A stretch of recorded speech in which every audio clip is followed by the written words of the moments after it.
so he asked them the question again, does an enlightened person have to deal with the muck of the world? That's essentially what he's asking. That's the core of it. And the teacher says, an enlightened person doesn't ignore the muck of the world. And that, for me, just going through that and sitting with that just cracked me open. And I can even feel right now getting a little bit emotional thinking about that, because I realize, spirituality pieces aside, I really had this idea that if I could just get it right, everything was going to turn out fine. And that was a pervasive idea in my life, this kind of perfectionism that I think diabetes really can breed. And so if it was just on me, and if I just did the right things and really dialed it in and got it right, then everything was going to be fine.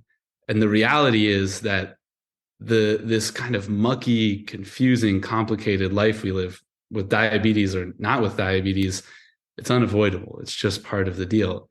And so real wisdom isn't about transcending that or something, but it's about figuring out how to live with it and live kind of harmoniously with it. And so that just really cracked me open. And that, I would say, was the real beginning of this kind of these shoots coming above ground and me saying, wow, there's really something here. And I'd like to share this with others. Yeah.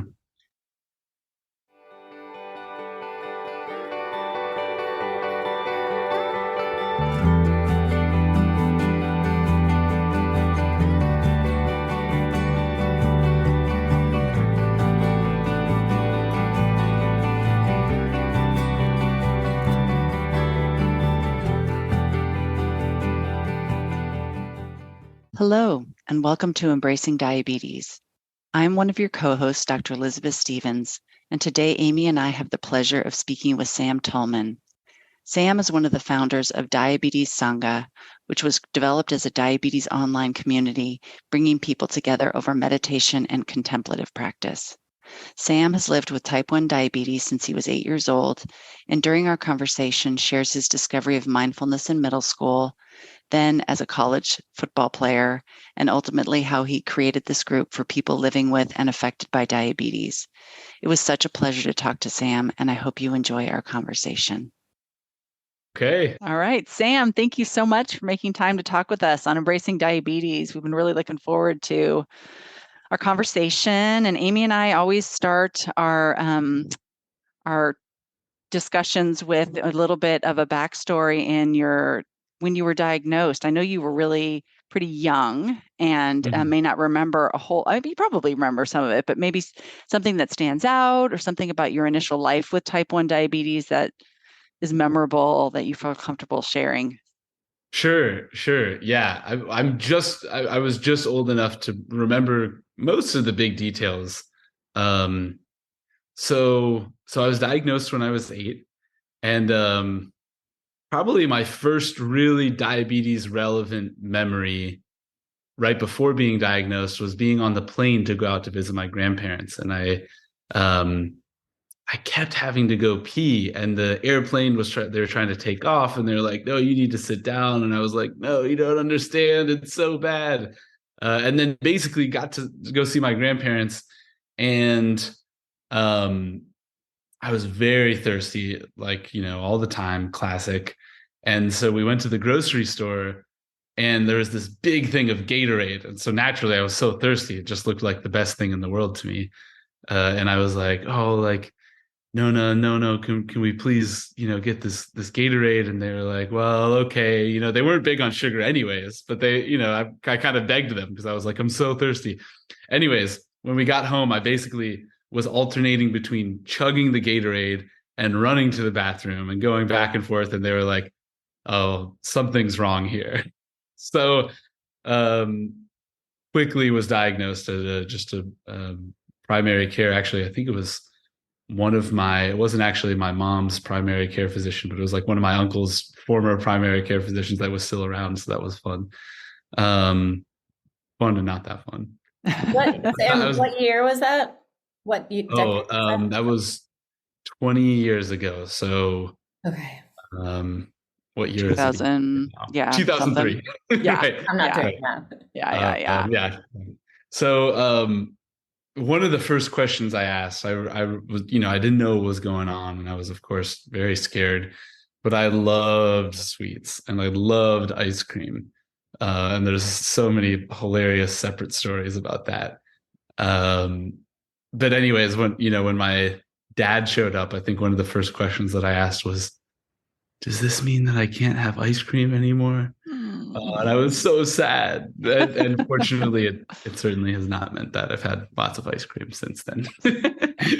Did your family have any knowledge? I mean, were you like the first? Did they have any sense of diabetes at all? Yeah. So fortunately, I wasn't the first. Fortunately for me, I have a cousin who was diagnosed a couple of years before. So my family had a little bit of a sense of what was going on. Actually, my parents were already involved in JDRF. And really, actually, that kind of added to the really, I think, positive, healthy response that my parents had, which I'm just so grateful about.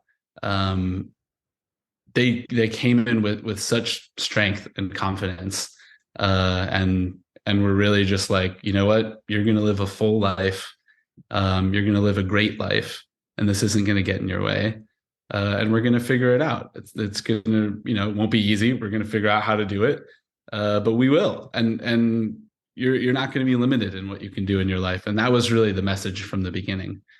I think that makes sorry to interrupt, but I think that makes such a huge difference. Yes, for sure. That initial conversation, those first like 48 hours or even a first week of the people's response around you, that really sets it in step, I believe, kind of how it is for the rest of your life. You refer Absolutely. Back to that time. I mean, my parents were the same way. Like you be able to do anything, and made a big difference. So Absolutely. I mean, that was truly life-changing for me. And I lived by that. I played Division I college athletics, and I've traveled by myself around the world, including in some, questionable circumstances and certainly very hot circumstances. So, always insulin was a concern in the heat. But actually, I don't know if you two read, there was a paper recently that showed that actually insulin does much better in heat than anybody ever said. Oh, that's great. It doesn't surprise me. Yeah. It's totally been my observation anyways.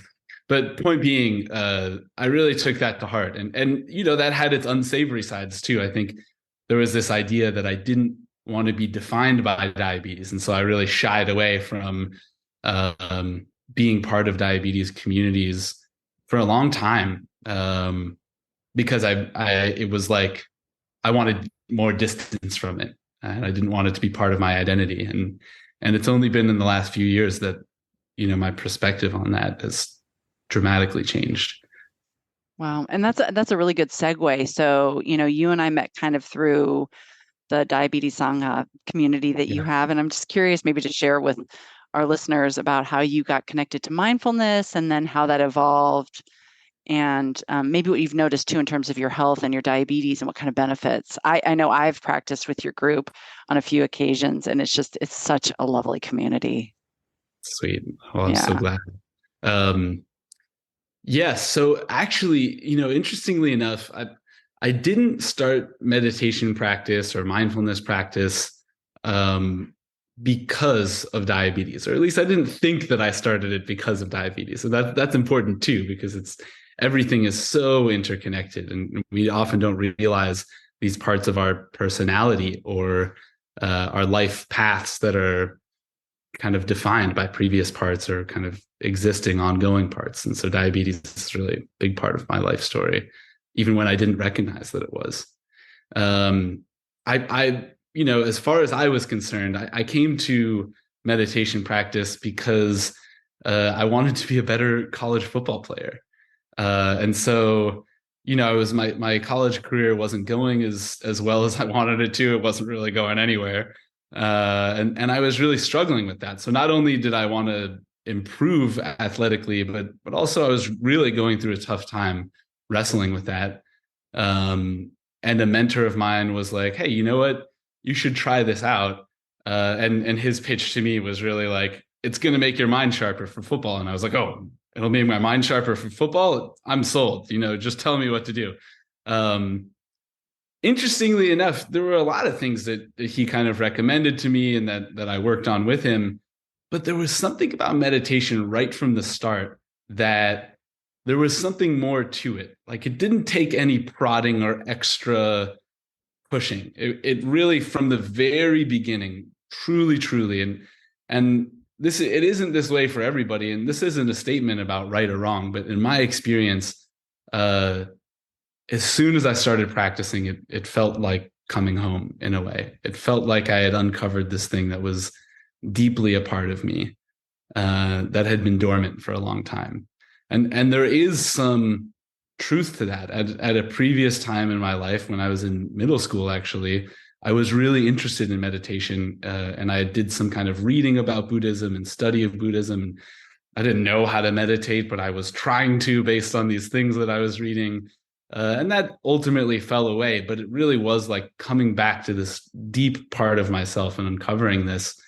Um, I found not only because of meditation, there were lots of things going on, but meditation was this really core part very quickly of me redefining my life, and kind of changing from the very core kind of my beliefs about the world and about who I was, and opening up much brighter, better possibilities for a life to really be happy. Was that the same time that you changed your relationship with diabetes? Was that like a result of that change?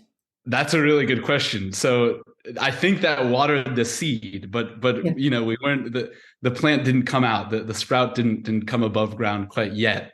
So after my kind of college football career ended, I took this deep dive into meditation, and it still wasn't really tied to diabetes in my mind. Um, and so I took this deep dive and, winding funny path. I like to tell people kind of self-deprecatingly, that I did my eat, pray, love journey. I went to India and I was traveling around and going to different ashrams for a few months, and came back, and eventually, because of a family friend who I'm just, could never repay, I'm so grateful to, I kind of wandered into a Zen temple, with this family friend of mine. And she was bringing me there because she had a Zen practice, and very quickly found that for all sorts of reasons that just really suited me. Again, it was this feeling of like, oh wow, this is totally what I've been looking for, and I didn't even realize it. And so, kind of diving in deep on that path, ended up doing a number of retreats in the Zen tradition, which I still do. It's still actively a part of my life. And these retreats are very rigorous. It's funny. Sometimes I don't like saying retreats. I prefer saying a kind of intensive practice week or something like that, because people are like, "Oh, that's so wonderful. You're having a nice little retreat." And I'm like, "Oh no, you don't understand. It's terrible." But anyways, I was on one of these retreats, and in this tradition, part of the tradition is you'll do, the standard meditation practices, a lot of which you're kind of familiar from basic mindfulness, paying attention to the body, the breath. And then you might consider different kind of stories or phrases, as you're kind of deepening into the space and becoming a little more raw and vulnerable. And I remember there was this one where I was reflecting on this kind of turn of phrase where this one person kind of says and is rebuked in a kind of funny, goofy way, for telling somebody comes and asks like, "Oh, if you're enlightened, you don't really have to deal with the muck of the world, right?" And he's like, "Yeah, that's absolutely right." And so he kind of gets rebuked. In the story, he gets turned into a fox for 500 lives. Not good, not a good life as a fox. And then he, later as a fox, he comes to this other kind of Zen teacher and he says, where did I go wrong? What did I say wrong? And so, this teacher says, so he asks him the question again, does an enlightened person have to deal with the muck of the world? That's essentially what he's asking. That's the core of it. And the teacher says, an enlightened person doesn't ignore the muck of the world. And that, for me, just going through that and sitting with that just cracked me open. And I can even feel right now getting a little bit emotional thinking about that, because I realized, spirituality pieces aside, I really had this idea that if I could just get it right, everything was going to turn out fine. And that was a pervasive idea in my life, this kind of perfectionism that I think diabetes really can breed. And so if it was just on me, and if I just did the right things and really dialed it in and got it right, then everything was going to be fine. And the reality is that this kind of mucky, confusing, complicated life we live with diabetes or not with diabetes, it's unavoidable. It's just part of the deal. And so real wisdom isn't about transcending that or something, but it's about figuring out how to live with it and live kind of harmoniously with it. And so that just really cracked me open. And that, I would say, was the real beginning of this kind of these shoots coming above ground and me saying, wow, there's really something here. And I'd like to share this with others. Yeah. I love that perspective. It's like it's like very holistic, instead of just instead of ignoring the dark side or whatever and only focusing on the positive stuff, it's embracing all of it, the whole person, everything, the good and the bad, which I think is, we all have to learn that, especially those of us with diabetes. Yeah. Yeah. I mean, what an opportunity this condition gives us, right? To face that all of the time. And it can be so difficult if we don't have that perspective. But I think, in our everyday lives, it can be so easy I really appreciated, Amy, that you brought up kind of the dark side, or, the underbelly, or, the quote unquote wrong decisions, let's say. And it really, this condition, it goes best when we are able to look at those things. There's another kind of saying from a poem that comes from the Zen tradition. If you cut off your ignorance, your kind of condition will worsen if you kind of act like it's not there. And I had, just the other day, this is all, this is ongoing, right? We don't figure it out at any point. It's ongoing. Every day is different.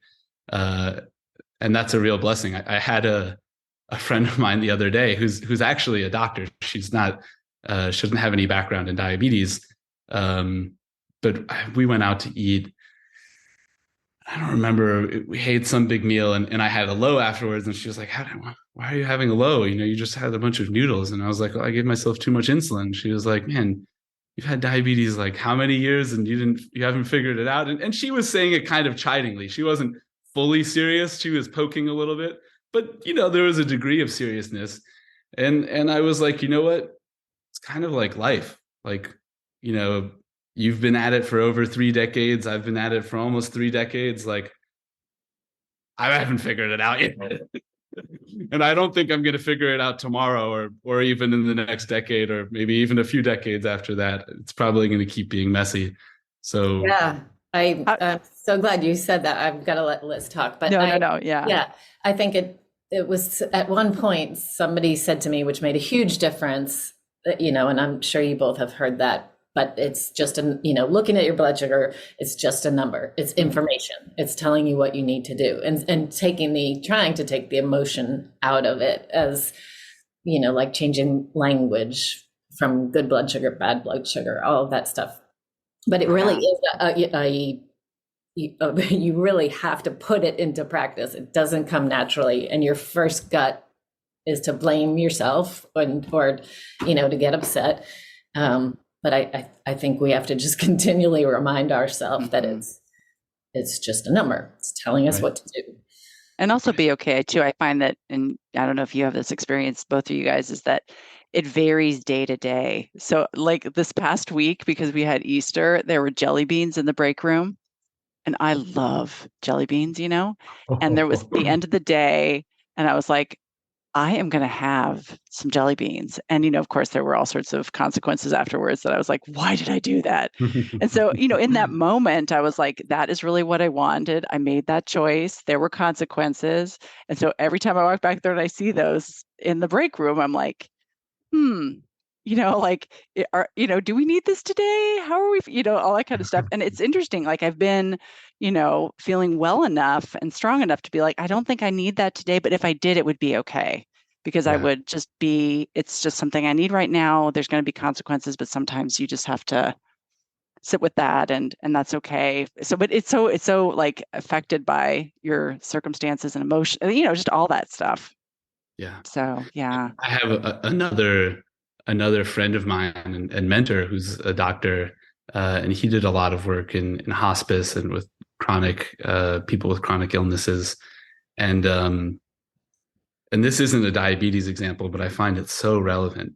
There was somebody who had some sort of I can't remember which inflammatory condition she had, but basically it was specifically triggered by dairy, I believe is my recommendation. And so she would have really, really intense pain. I think some sort of arthritis anyways, that's aside from the point. The point is at some point, she ended up in the hospital after, such an episode. And, probably in her chart, she had said to somebody that came in before my mentor, and it had come out that she had some ice cream. And so, he comes into the room and his first question, rather than like, what did you do? Or, why did you do this? He was like, well, what flavor was it? And really the point being like, there's a reason that she went for that ice cream. And actually you might think, did she need it? In one sense, no, but in another sense, yeah. And that's why that's why she ate it. I mean, she above everybody else knew the consequences. And I think we have to be more realistic about that living with type 1 too. I think the ongoing management and doing the things we need to do to have good blood sugars is critical. And sometimes we also forget that we're human beings too. Mm-hmm. And we kind of suppress this like, oh, well, why did I make this stupid decision? Blah, blah, blah. And it's like, well, wait a second. I actually that was a self-care decision. And I'm blocking that out of my memory when I'm shaming myself for it. I'm blocking the fact that I was trying to be kind to myself, or trying to do something healthy. And instead I'm just seeing it as, oh, that was so bad. And why did I do that? Yeah. Complex. Yeah. It is complex. Yeah. So I'm also curious, just to kind of navigate to how did you connect with I think it's so cool how you took your practice, established a better kind of just incorporated it into your diabetes and your diabetes kind of incorporated into, there was just like this whole feedback, which is such a big part of diabetes and a lot of endocrine disorders is feedback. But, and then you found your Diabetes Sangha community. How did you get connected with those folks? And tell us a little bit about that it's just such a cool thing. Oh yeah. Well, that was a really sweet start. So,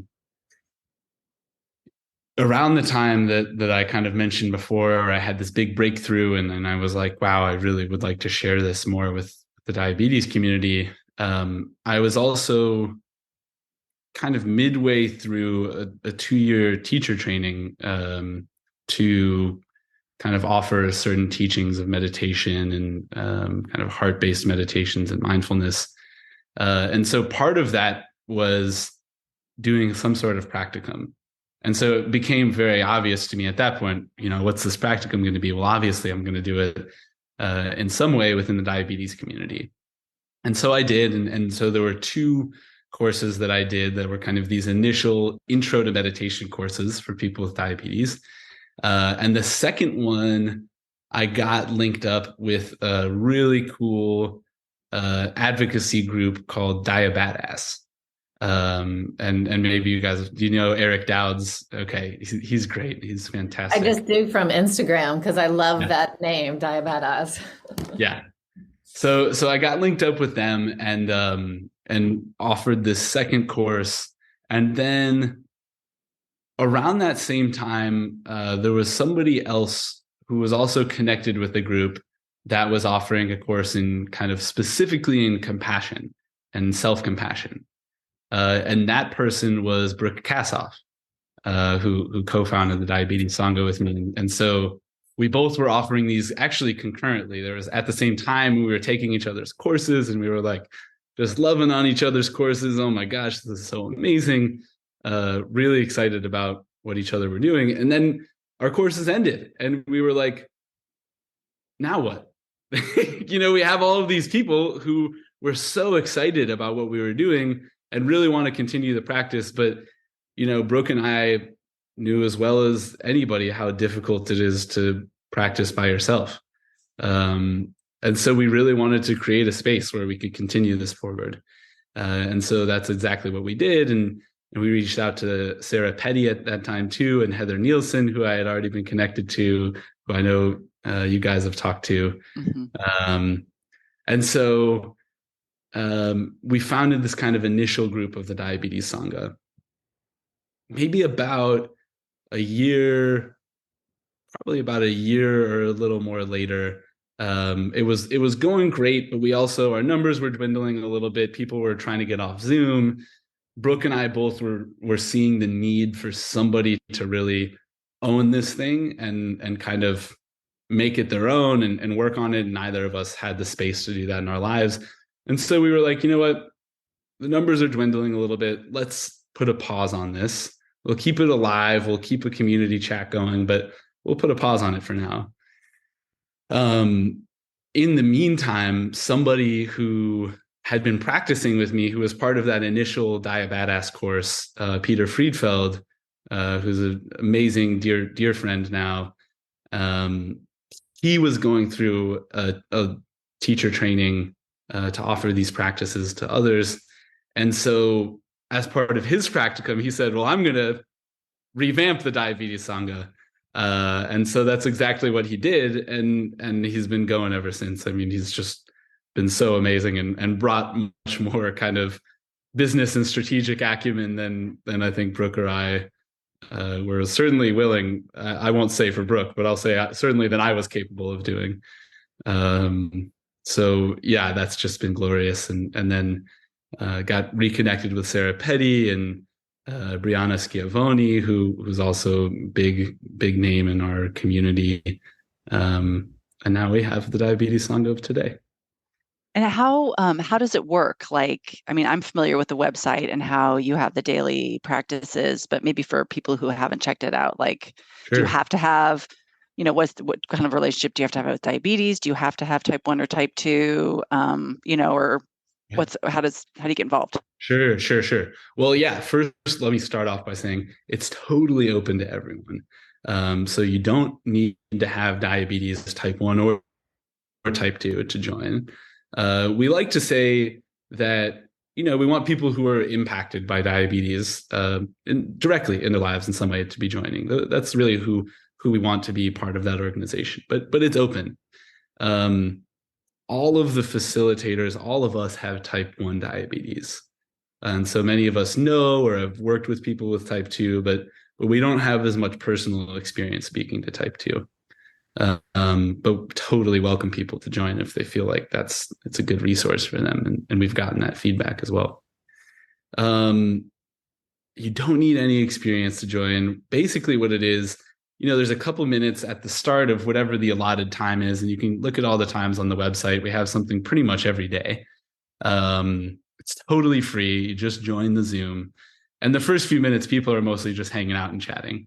And my ongoing joke is like, it's also because I'm constantly late to most things. And so certainly for my sessions, they always start a few minutes afterwards because it gives me time to be late. Although I will say, for sessions, I'm always on time. But anyways, that said, we have a few minutes to hang out at the beginning. After that, we do probably a 15 to 20-minute guided meditation practice, and one of the facilitators kind of takes the group through that. And then really often the most delightful part is what happens afterwards. Just the connecting and sharing. And sometimes people share about that meditation practice, and sometimes people share about what's going on in their life. And sometimes, this is the funniest part of all, sometimes diabetes doesn't come up even one time in a whole session. And just knowing that everybody there, really most people have type 1, but even those who don't, or they might have a child with type 1, or are some way intimately connected. Just knowing that there's that connection, we don't even need to talk about it. And often we do too. There's often advice given, or people ask questions about certain things. So that's great too. But I find that to be really sweet. It's like, yeah, it's an unspoken, we're all here for this reason, connecting. We don't even need to say anything about it. Yeah, the ones that I have joined, actually, it hasn't even come up. Yeah. It's just a lovely practice, and we sat together, and I had one that was led by a woman, and then Peter did our last one, and it didn't even come up. So yeah. it's kind of nice that, it's there if you need it to be. Right. Yeah. Right. And we really wanted to do it. Oh, go ahead. How long are the sessions? Yeah. So the actual meditation practices are about, it ranges. So sometimes it could be a little more or less, but I would say 15 to 20 minutes of guided practice. Okay. Sometimes it's a little less, sometimes it's a little more. And that can sound like a long time for somebody who's never done that before. I would say it makes a big difference to have it done live and in a group like that. I know when I was first starting meditation, I first started on an app. I first started on Headspace, and I started with the 5-minute ones, which at the time I think was the shortest ones they had, and I probably would have done shorter if I could have. And I was like, even 5 minutes at the start, I was like, wow, this is a lot of time spending just sitting here. And then quickly found, 10 minutes actually works. And then, tried 15 minutes. Oh, that was kind of long. Maybe I'll go back to 10 minutes. And then I was like, that 15 minutes thing, that was pretty cool. Let's try that again. But having it in an in-person group where we get to chat about it afterwards, and you get to hear people say, yeah, my mind was all over the place during that sit, completely normal.